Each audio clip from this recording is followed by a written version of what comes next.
दोस्तों, कैसे हैं आप। स्वागत है आपका मेरे YouTube चैनल पर। मैं हूं आपका दोस्त के शर्मा। इस वीडियो में मैं बात करने वाला हूं, बहुत से लोगों को एमपी पुलिस कांस्टेबल की जॉब प्रोफाइल के बारे में पूरी तरीके से जानकारी नहीं है। कई कमेंट भी मैंने देखे हैं दूसरी वीडियोस पे कि सर जॉब प्रोफाइल बता दीजिए, सर छुट्टियों के बारे में बता दीजिए, रहने के लिए घर मिलता है या नहीं मिलता है, फूड अलाउंस के बारे में बता दीजिए, सर ट्रेनिंग के बारे में बता दीजिए।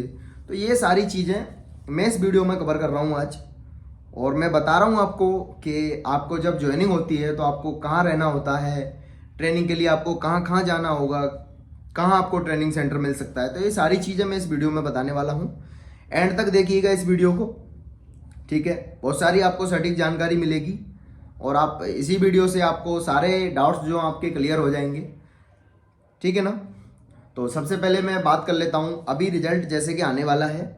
तो रिजल्ट के बाद आपका फिजिकल होगा और फिजिकल होने के बाद आपका जो फिजिकल में जो डॉक्यूमेंटेशन होता है, डॉक्यूमेंट वेरिफिकेशन होता है, उसके बाद जब आपका जो फाइनल सिलेक्शन हो जाएगा तो उसके बाद एक आपका अनप्रमाणन फॉर्म फिल करवाया जाता है। उसमें सारी आपकी जो वेरिफिकेशन से संबंधित चीज़ें हैं, आपके गांव देहात जहाँ भी आप रहते हैं उससे संबंधित चीज़ें और डॉक्यूमेंट्स आपके दो दो प्रतियों में लगवा लिए जाते हैं, ठीक है। तो वहाँ से वेरिफिकेशन होके और इधर आपका मेडिकल होता है और वहाँ आपकी वेरिफिकेशन होके, पिछली बार तो क्या है बहुत जल्दी इन्होंने बुला लिया था, इस बार भी मेरे को ऐसा ही लग रहा है कि बहुत जल्दी से बुलाएंगे।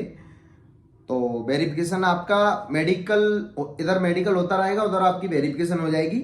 और वेरिफिकेशन जैसे ही रिटर्न आ जाती है आपको एक कॉल कर देते हैं और आपकी आमद यहाँ हो जाती है। तो सबसे पहले आमद जो होती है, मैं सिविल पुलिस की बात कर रहा हूँ और एसएफ के लिए भी बताऊं, एसएफ की जो आपको अलॉटेड बटालियन रहती हैं वहाँ जाके आपको आमद देनी होती है। और सिविल पुलिस की जो डीएफ रहती है उसकी आपको संबंधित लाइन में जिस भी जिले में आपका सिलेक्शन हुआ है, जैसे मान लीजिए आपका ग्वालियर जिले में सिलेक्शन हुआ है तो आपको ग्वालियर जिले की जो लाइन होती है, पुलिस लाइन, वहाँ जाके आपको आमद देनी होती है। आमद का मतलब होता है कि वहाँ जाके आपको अपनी हाजिरी देनी होती है, वहाँ आपको उपस्थित होना होता है। वो आपका नाम पते सब लिख लेते हैं और आपको बोल देते हैं कि आपको शाम को इतने बजे आना है। और सबसे पहले आपकी गणना होती है, क्योंकि जब नए नए लोग जाते हैं तो उनको रंगरूट बोला जाता है। रंगरूट एक पुलिस की भाषा में बोला जाता है, वैसे रिक्रूट होता है उसका असली वर्ड। तो रिक्रूट जब जाते हैं तो उनकी गणना होती है। और गणना इसलिए होती है कि नए लड़के होते हैं, उनको जानकारी नहीं रहती है कि कोई इधर उधर ना जाए, तो उस चक्कर में उनकी 2-3 बार गणना होती है। किसी किसी जिले में 2 बार होती है, किसी जिले में 3 बार होती है। और एक सिंपल से टास्क दिए जाते हैं सुबह शाम, जिनको फटीक के नाम से जाना जाता है। बहुत से लोग उसको बहुत गलत वे में ले जाते हैं, वो लेके पुलिस में भर्ती करवा दिया और हमारे से ऐसे ऐसे काम करवा रहे हैं। तो वो कोई काम नहीं है, वो सिर्फ आप लोगों को वहाँ उपस्थित रखने के लिए और आप लोगों का मन लगा रहे, इसलिए वो काम कराए जाते हैं। उस काम को कोई आप ऊंच नीच में विभाजन मत किया करो कि हमसे ऐसे काम क्यों कराए जा रहे हैं, ग्रुप डी वाले काम क्यों कराए जा रहे हैं। कोई काम छोटा बड़ा नहीं होता है और हर किसी को फटीक करना होता है। पुलिस विभाग में कांस्टेबल से लेके आईपीएस अधिकारी तक फटीक करता है।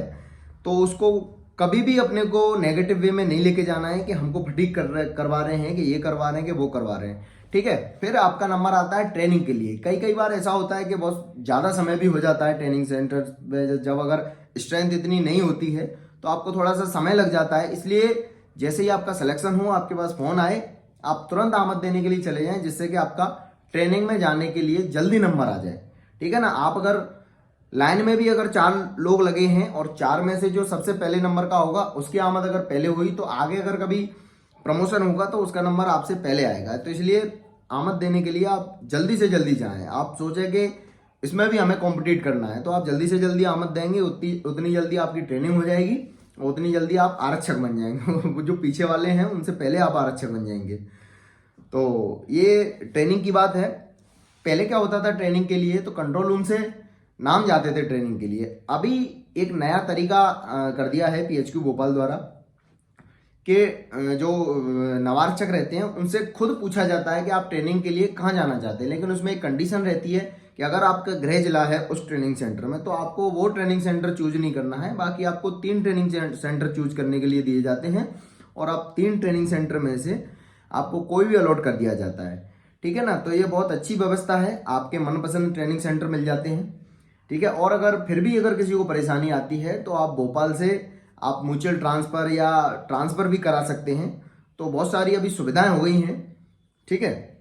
तो ये तो रही ट्रेनिंग की बात। और ट्रेनिंग का टोटल जो पीरियड होता है वो 9 महीने का होता है। 9 महीने लिखित में है, और उसमें बीच में अगर मान लीजिए कोई एलओ ड्यूटी आ जाती है या कोई कोई भी वीवीआईपी ड्यूटी आ जाती है या कोई त्योहारों पे ड्यूटी लग जाती है तो वो उसमें से डिडक्ट हो जाता है। मान लीजिए कि आपने अगर 3 महीने ट्रेनिंग की और 15 दिन की आपकी इधर ड्यूटी कहीं चले गए तो वो 15 दिन ट्रेनिंग में इंक्लूड नहीं होते हैं, ठीक है। क्योंकि ग्राउंड पे आपको उतना समय देना ही देना है जितना ट्रेनिंग के सिस्टम में दिया है उन्होंने, ठीक है ना।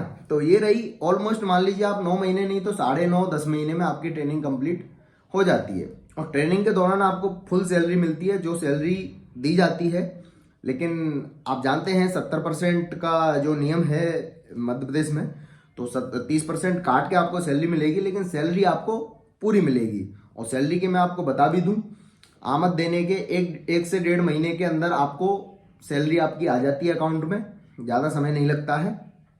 उसके लिए 2 प्रोसेस करने पड़ते हैं, एक यूनिक कोड के लिए और एक प्रान नंबर के लिए। जैसे ही आपका प्रान नंबर बनता है आपकी सैलरी आपके अकाउंट में आने लग जाती है। और 3 साल तक आपका कोई भी एनपीएस डिडक्शन नहीं होगा, आपको 70% पूरी सैलरी आपके हाथ में मिलेगी, ठीक है ना।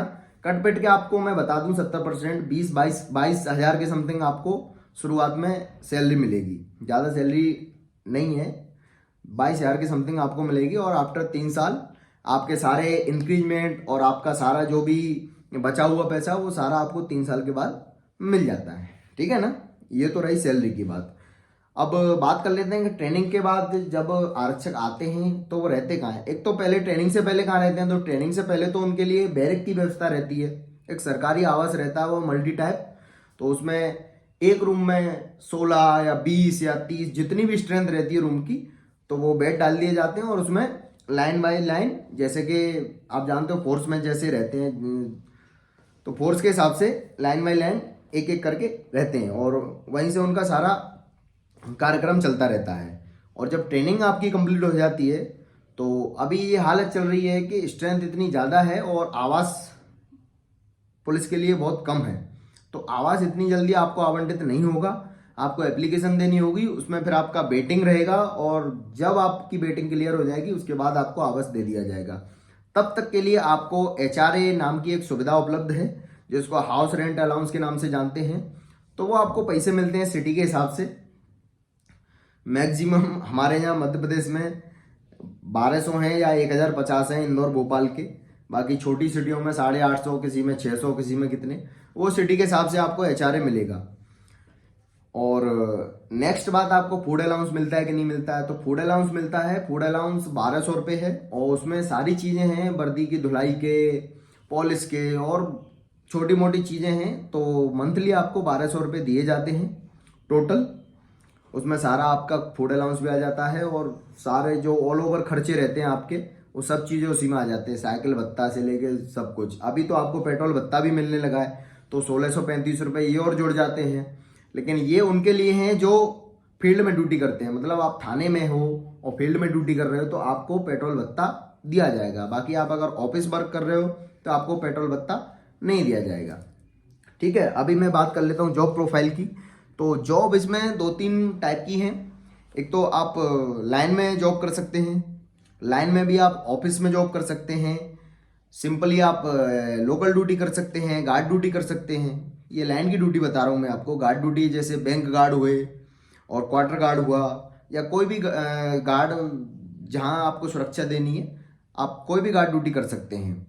तो ये उन लोगों के लिए बेस्ट है जो आगे के लिए तैयारी करना चाहते हैं, उनके लिए लाइन बेस्ट है। और लाइन में किसी भी गार्ड को आप पकड़ लो, गार्ड में ड्यूटी लगवा लो और वहाँ आपको बहुत समय मिलता है, आप पढ़ सकते हो। 8 घंटे ड्यूटी करनी है, बाकी आप 16 घंटे फ्री, तो आप आराम से अपनी पढ़ाई पूरी कर सकते हो।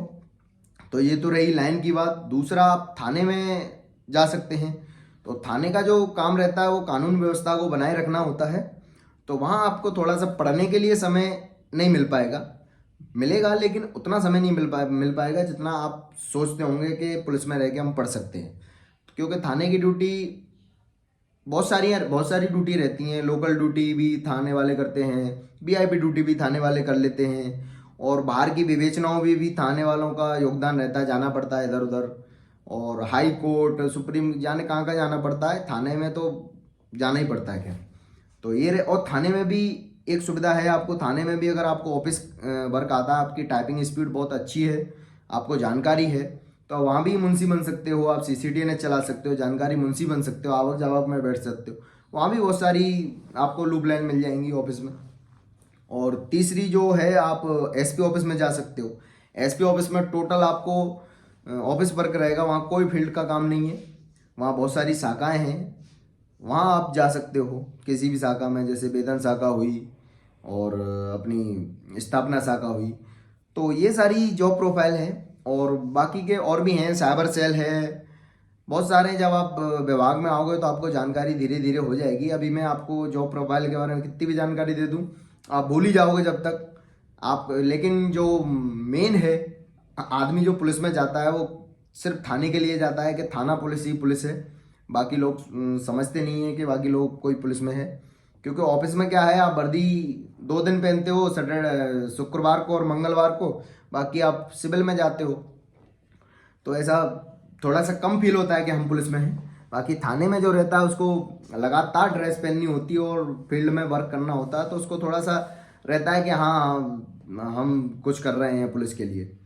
तो ये तो रही जॉब प्रोफाइल। अब मैं बात कर लेता हूँ छुट्टियों की, छुट्टी कितनी मिल जाती है।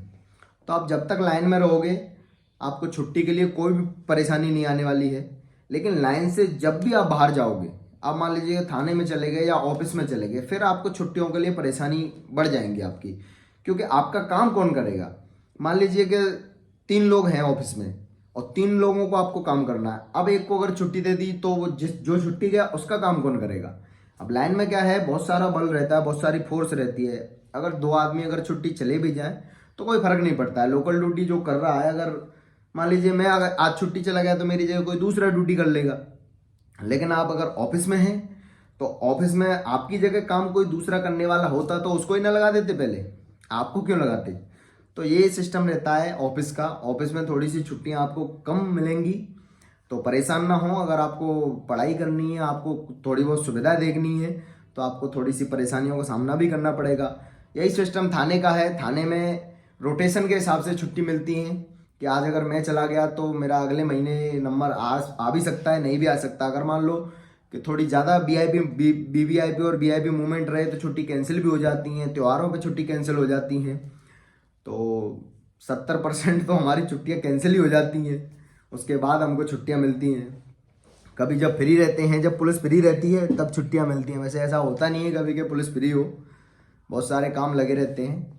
तो छुट्टियों के मामले में थोड़ा सा डिपार्टमेंट में थोड़ी सी परेशानी है, बाकी डिपार्टमेंट में कोई भी दिक्कत नहीं है, ठीक है। और एक और चीज़ है मेडिकल की। मेडिकल के बारे में लोग हमेशा कंफ्यूज रहते हैं, बोले कि मेडिकल लीव मिलती है कि नहीं मिलती। तो मेडिकल के लिए कोई स्पेशल लीव हमको तो आज तक नहीं मिली, और ना ही मैंने कभी सुना है कि स्पेशल मेडिकली कोई लीव गया हो। मेडिकल का हमेशा मैंने तो निकाल होते देखा है। जो हमारी अर्जित अवकाश रहते हैं, EL जिनको बोलते हैं, उनमें हमेशा निकाल होते मैंने देखा है। मैंने भी कई बार मेडिकल लिया है, तो मेरा भी निकाल जो हुआ है उनका EL में ही हुआ है।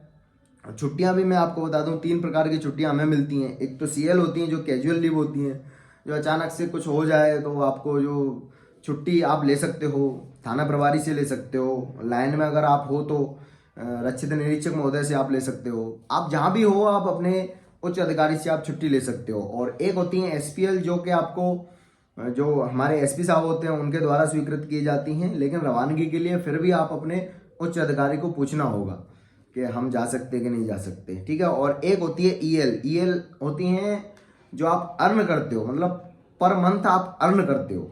एक साल में आपको 30 EL मिलती हैं, और वो नेक्स्ट ईयर भी आपको जुड़ जाती है। अगर मान लीजिए इस साल मैंने एक भी EL नहीं ली तो वो नेक्स्ट ईयर मेरी जुड़ जाएगी, ठीक है। और ये EL जो रहती हैं बहुत इंपॉर्टेंट रहती हैं। अगर फ्यूचर में अगर आपने EL जोड़ के रखी है और आपको फ्यूचर में खुदा न खास्ता कोई परेशानी आ जाती है मेडिकली, तो आप 2, 4, 5, 6 महीने अगर आप बीमार रहते हैं तो आपको ये EL अगर आपकी हैं तो आपको बहुत सुविधा होगी, आपकी सैलरी नहीं कटेगी। लेकिन अगर आपकी EL नहीं है और जेन्युइन आप अगर बीमार हो तो आपका नो वर्क नो पे हो जाएगा, जिसमें आपका कोई भी पैसा आपको नहीं मिलेगा, पैसा काट लिया जाएगा, आपकी सैलरी बंद हो जाएगी, ठीक है ना। जितने दिन आप मेडिकल पर रहोगे। अगर आपकी ईएल आपने जोड़ रखी है तो आपके ईएल के हिसाब से आपको पैसे पूरे, जो भी आपकी सैलरी बन रही है आपको मिलती रहेगी। ठीक है ना। तो यही जानकारी थी बस संपूर्ण। आई होप आप समझ गए होंगे क्या है पुलिसिंग, क्या जॉब प्रोफाइल है, क्या सैलरी है, कहाँ रहना है, क्या करना है, क्या नहीं करना।